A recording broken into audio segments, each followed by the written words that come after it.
அந்த பையனோட அம்மா கூட இருந்த அவரோட குடும்பத்தை காட்டுறாங்க. அவருக்கு ஒரு ஒய்ஃபும் 3 பசங்களும் இருக்காங்க. அவங்களோட ஒய்ஃப் ஓடி ஆடி வேலை பார்த்துட்ருக்காங்க. சின்ன பையன் மெஜிஷியன் ட்ரெஸ்ஸை போட்டுட்டு ஸ்கூலுக்கு போகாமல் அடம் பிடிச்சிட்ருக்கான். அவங்களோட பெரிய பையன் ஸ்வெட்டரை காணும் எங்கன்னு அவங்க அம்மா கிட்ட கேட்டுட்ருக்கான்.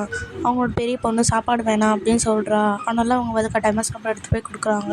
அவங்க அம்மா அந்த பையன் கிட்ட நீ இப்போ ட்ரெஸ்ஸை மாற்ற போறியா இல்லையா அப்படின்னு கத்துறாங்க. அவங்க அப்பா சரி இரு அந்த மேட்ச்க்கு பண்ணி காட்டிட்டு போ அப்படின்னு சொல்கிறாரு. அவனும் அந்த மேட்ச்க்கு பண்ணி காட்டுறான். அடுத்து ஸ்கூலில் அந்த பையனை காட்டுறாங்க. அவனை சுற்றி எல்லாம் அவனை ஒரு மாதிரி பார்க்குறாங்க. பின்னாடி இருந்து அவன் ஒருத்தன் அடிக்கிறாங்க. யாருன்னு பார்த்தா அவன் ஃப்ரெண்டு. நீ எல்லாருக்கிட்டையும் சொல்லிட்டியா அதுன்னு கேட்குறான். அடுத்து 2 பேரண்ட்ஸ் என் பையனை காணும் அப்படின்னு சண்டை போட்டுட்ருக்காங்க. அவனை 13 டேஸாக காணும் என்ன பண்ணுறீங்கன்னு கேட்குறாங்க. அவன் எங்கேயாவது வெளியே போயிருப்பான்னு சொன்னால் இல்லை அவன் ரொம்ப நாளாக இருக்க மாட்டான் வெளியே 2 நாள்லேயே வந்துடுவான் அப்படின்னு சொல்கிறாரு. அப்புறம் அந்த குகை மாதிரி இருக்க பிளேஸாக காட்டுறாங்க. அங்கேருந்து பிளாக் சூட் போட்டு ஒருத்தர் வெளியே வராரு. அடுத்து ஸ்கூலுக்கு வெளியில் அந்த பையன் சிகரெட் பிடிச்சிட்ருக்கான். அப்போ ஒரு பொண்ணு வரா. பிரின்ஸ்பலோட பையனே இப்போ சிகரெட் பிடிக்கிறது நல்லா இல்லை அப்படின்னு சொல்லிட்டு போகிறா. நெக்ஸ்ட் ஷார்ட்ஸில் கண்டினியூ பண்ணிக்கலாம். சப்ஸ்கிரைப் பண்ணுங்கள். தேங்க்யூ.